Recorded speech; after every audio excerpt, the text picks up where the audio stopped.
டாஸ்மாக் வழக்கை கிடப்பில் போட திமுக செய்த சூழ்ச்சி, நீதிபதிகளுக்கு விடுக்கப்பட்ட கடும் மிரட்டல் அம்பலம். வணக்கம் நண்பர்களே. கடந்த 6ஆம் தேதி முதல் 8ஆம் தேதி வரை டாஸ்மாக் தலைமை அலுவலகத்தில் அதிரடியாக சோதனை நடத்தியது. அதன் பிறகு 1000 கோடி ரூபாய் ஊழல் நடந்திருப்பதாக அறிவித்தார்கள். இதன் காரணமாக ஒட்டுமொத்த திமுகவும் கடுமையான பீதியடைந்தார்கள். அதனால் இந்த சோதனையை தொடரவிட்டால் திமுகவின் அஸ்திவாரத்தையே ஆட்டம் காண வைத்து விடுவார்கள் என்று அவசர கதியில் சென்னை உயர்நீதிமன்றத்தில் அமலாக்கத்துறைக்கு எதிராக செந்தில் பாலாஜி வழக்கு தொடுத்தார்.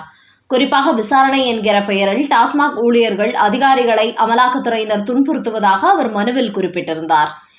இந்த வழக்கை விசாரித்த நீதிபதிகள் MS ராஜேஷ், N செந்தில்குமார் ஆகிய இருவரும் டாஸ்மாக் துறையில் ஊழல் நடந்திருப்பதற்கான ஆதாரத்தை அமலாக்கத்துறை மார்ச் 25ஆம் தேதி சமர்ப்பிக்க வேண்டும் என்று கூறியிருந்தார்கள்.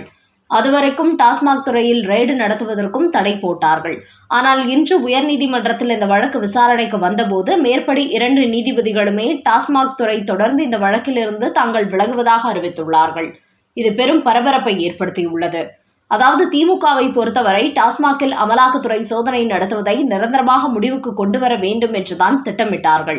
ஆனால் நீதிபதிகளோ அவர்கள் முதல் கட்டமாக நடத்திய ரெய்டில் ஊழல் நடந்ததற்கான ஆதாரங்களை கைப்பற்றியிருந்ததால் அமலாக்கத்துறையின் விசாரணைக்கு தடை போட முடியாது என்று அது குறித்து பரிசீலித்து வந்ததை திமுகவின் வழக்கறிஞர் செந்தில் பாலாஜி தரப்புக்கு கூறியுள்ளார்கள்.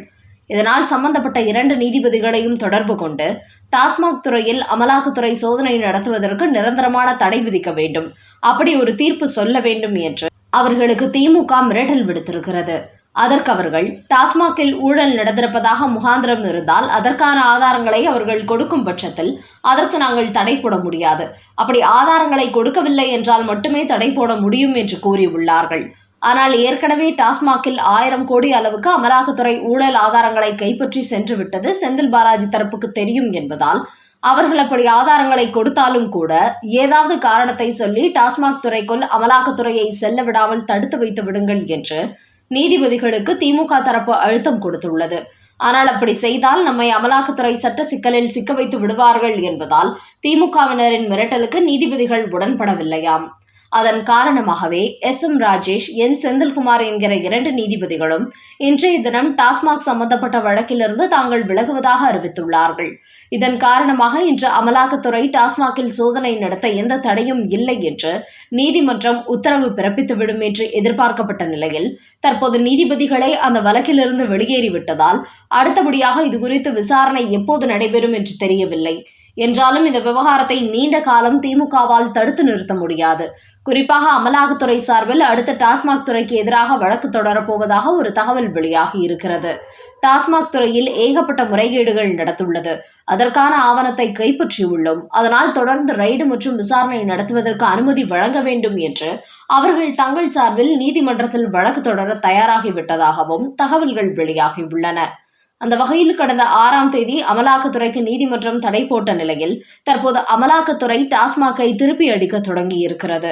அதன் காரணமாக அடுத்த கட்ட சோதனையின் போது டாஸ்மாக் துறையில் நடந்த பல திடுக்கிடும் ஆதாரங்களை அமலாக்கத்துறையினர் அடுத்தடுத்து வெளியிட்டு ஒட்டுமொத்த திமுகவையும் கட்டம் கட்டாமல் விடமாட்டார்கள் என்பது தற்போது தெரிய வந்துள்ளது.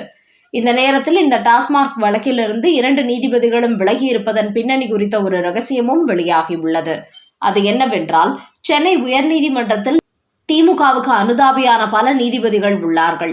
இவர்களெல்லாம் திமுக சம்பந்தப்பட்ட எந்த ஒரு வழக்காக இருந்தாலும் அவர்களுக்கு சாதகமான தீர்ப்பை தான் சொல்வார்கள். அதன் காரணமாகவே அவர்களின் விசாரணை அமர்வில்தான் திமுக சம்பந்தப்பட்ட வழக்குகளை கொண்டு செல்வார்கள். இதுதான் காலம் காலமாக நடந்து வருகிறது. இதற்காக நீதிபதிகளுக்கு திரைமறைவில் கோடி கோடியாக சன்மானம் கொடுப்பதையும் திமுக வாடிக்கையாக வைத்திருக்கிறதாம். அந்த அடிப்படையில் தான் டாஸ்மாக் ரெய்டை எப்படியும் முடக்கிவிட வேண்டும், மீண்டும் அமலாக்கத்துறையை நுழையவிடக்கூடாது என்று அமைச்சர் செந்தில் பாலாஜி தரப்பு MS ராஜேஷ், N செந்தில்குமார் என்கிற 2 நீதிபதிகளையும் அணுகி ரகசிய டீல் போட்டுள்ளார்கள். அவர்களும் அதற்கேற்ப முதல் நாள் விசாரணையில் அமலாக்கத்துறைக்கு எதிரான தீர்ப்பை சொன்னார்கள். குறிப்பாக டாஸ்மாக் துறைக்குள் நீங்கள் ரெய்டு நடத்துவதற்கு என்ன முகாந்திரம் உள்ளது, இதற்கு முன்கூட்டியே தமிழக அரசிடத்தில் அனுமதி பெறவில்லை என்றெல்லாம் கேள்வி கேட்டு, நீங்கள் டாஸ்மாகில் 1000 கோடி ஊழல் நடந்திருப்பதாக சொல்வதால் அங்கு கைப்பற்றிய ஆதாரங்களும் நீதிமன்றத்தில் சமர்ப்பிக்க வேண்டும், அதன் பிறகுதான் இதற்குரிய தீர்வு சொல்லப்படும் என்று கூறியிருந்தார்கள். ஆனால் நீதிபதிகளின் இந்த தீர்ப்பு கடுமையான விமர்சனங்களை சந்தித்தது. டாஸ்மாக் துறையில் ஊழல் நடைபெறுவது அனைவருக்குமே தெரியும். அதோடு அமலாக்கத்துறையும் அங்கு நடத்திய 3 நாள் ரெய்டில் ஏகப்பட்ட ஆதாரங்களை கைப்பற்றி விட்டார்கள் என்பது நீதிமன்றத்திற்கு தெரிந்துவிட்டதால் அவர்கள் தாங்கள் கைப்பற்றிய ஆதாரங்களை சமர்ப்பிக்கும் போது கண்டிப்பாக டாஸ்மாகில் ரெய்டை தொடர அவர்களுக்கு போட்டிருந்த தடையை நீக்கியே ஆக வேண்டும். ஆனால் திமுக தரப்பை பொறுத்தவரை எக்காரணம் கொண்டும் டாஸ்மாக் துறைக்குள் அமலாக்கத்துறையை விடவே கூடாது.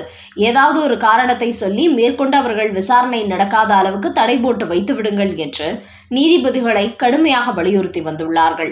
இதனால் தான் இந்த வழக்கில் திமுகவுக்கு எதிரான தீர்ப்பு சொன்னால் சிக்கலாகிவிடும் என்பதனால் மேற்படி 2 நீதிபதிகளும் இந்த வழக்கிலிருந்து தாங்களாகவே விலகிவிட்டதாக பரபரப்பு செய்திகள் வெளியாகியுள்ளன. அந்த அளவுக்கு ஆட்சி அதிகாரத்தை கையில் வைத்துக்கொண்டு நீதிமன்றங்களை கூட மிரட்டும் அளவிற்கு திமுகவினரின் செயல்பாடு இருந்து வருகிறது என்பதையே இது வெளிப்படுத்துகிறது. அடுத்த செய்தி.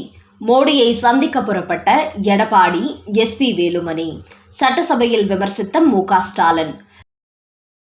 தமிழகத்தில் 2026 சட்டமன்ற தேர்தல் கூட்டணி பேச்சுவார்த்தைகள் தொடங்கப்பட்டுவிட்டன.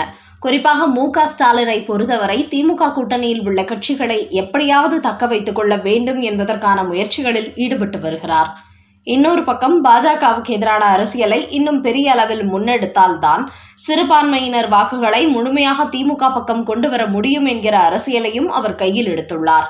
அதன் காரணமாகவே மும்மொழி கல்விக் கொள்கை மற்றும் தொகுதி மறுசீராய்வு விவாதங்களை தீவிரப்படுத்திவிட்டுள்ளார். இந்த நேரத்தில் பாஜகவுடன் எப்போதும் கூட்டணி இல்லை என்று கூறி வந்த எடப்பாடி பழனிசாமி கடந்த சில மாதங்களாகவே திமுக மட்டுமே எங்களது அரசியல் எதிரி, அவர்களை தவிர யாருடன் வேண்டுமானாலும் கூட்டணி வைப்போம் என்று கூறத் தொடங்கினர். அதேபோன்று தமிழக பாஜக தலைவர் அண்ணாமலையும் அதிமுகவை விமர்சிப்பதை நிறுத்திவிட்டார். அதன் காரணமாகவே 2026 சட்டமன்ற தேர்தலில் அதிமுக, பாஜக, பாமக என பல கட்சிகளும் கூட்டணி அமைக்கும் என்று எதிர்பார்க்கப்பட்டது. இந்த நிலையில் இன்று எடப்பாடி பழனிசாமி டெல்லி புறப்பட்டுச் சென்றுள்ளார். அவரை தொடர்ந்து இன்று மாலை SP வேலுமணியும் டெல்லி செல்ல போகிறார். இதையடுத்து அதிமுக சார்பில் டெல்லியில் கட்டப்பட்டுள்ள அதிமுக அலுவலகத்தை வீடியோ கான்பரன்ஸ் மூலம் திறந்து வைத்த எடப்பாடி பழனிசாமி அதை நேரில் காண்பதற்கும் சில அரசியல் தலைவர்களுடன் சந்திப்பு நடத்தவும் செல்வதாகவும் கூறுகிறார்கள். மேலும் சில தினங்களில் முதலமைச்சர் மு.க. ஸ்டாலின் டெல்லி செல்ல திட்டமிட்டுள்ள நிலையில் அதற்கு முன்பே தான் பிரதமர் மோடியை சந்தித்து தமிழ்நாட்டில் மு.க. ஸ்டாலின் செய்து வரும் அரசியல் மற்றும் 2026 சட்டமன்ற தேர்தல் கூட்டணி குறித்து பேச்சுவார்த்தை நடத்துவதற்காகவே எடப்பாடி செல்வதாக இன்னொரு பரபரப்பு செய்தியும் வெளியாகியுள்ளது.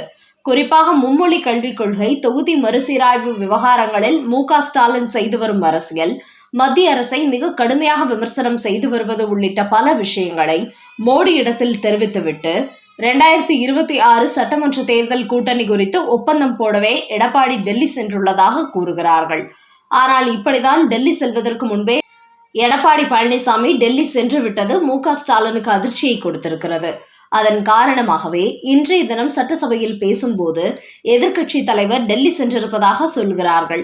அவர் எதற்காக செல்கிறார், யாரை சந்திக்க சென்றுள்ளார் என்பது நமக்கு தெரியும் என்கிற ஒரு கருத்தை பதிவு செய்திருக்கிறார். அந்த வகையில் எடப்பாடி பழனிசாமி டெல்லிக்கு கூட்டணி டீல் போடதான் போகிறார் என்பதை இப்படி வெளிப்படுத்தியிருக்கிறார் மு.க. ஸ்டாலின். அந்த வகையில் அதிமுக, பாஜக, பாமக, அமமுக, தேமுதிக, புதிய தமிழகம் என திமுக கூட்டணிக்கு எதிராக ஒரு மெகா கூட்டணி உருவாக போவது உறுதியாகிவிட்டது. நண்பர்களே, டாஸ்மாகிற்குள் மீண்டும் அமலாக்கத்துறை நுழைவதற்கு நிரந்தர தடை போட வேண்டும் என்று நீதிபதிகளுக்கு திமுக தரப்பில் மிரட்டல் விடுக்கப்பட்ட நிலையில் அந்த வழக்கிலிருந்து தற்போது 2 நீதிபதிகளுமே விலகி இருப்பது மற்றும் கடந்த மக்களவைத் தேர்தலில் பாஜக இல்லாமல் தனித்து போட்டியிட்டு படுதோல்வி அடைந்த எடப்பாடி பழனிசாமி இன்றைய தினம் பிரதமர் மோடி சந்தித்து கூட்டணி ஒப்பந்தம் போடுவதற்காக டெல்லி சென்றிருப்பது, இதுகுறித்து சட்டசபையில் முதலமைச்சர் மு.க. ஸ்டாலின் தனது அதிர்ச்சி மனநிலையை வெளிப்படுத்தி இருப்பது குறித்த உங்களோட கருத்துக்களை கமெண்ட் பாக்ஸில் பதிவிடவும். நன்றி, வணக்கம்.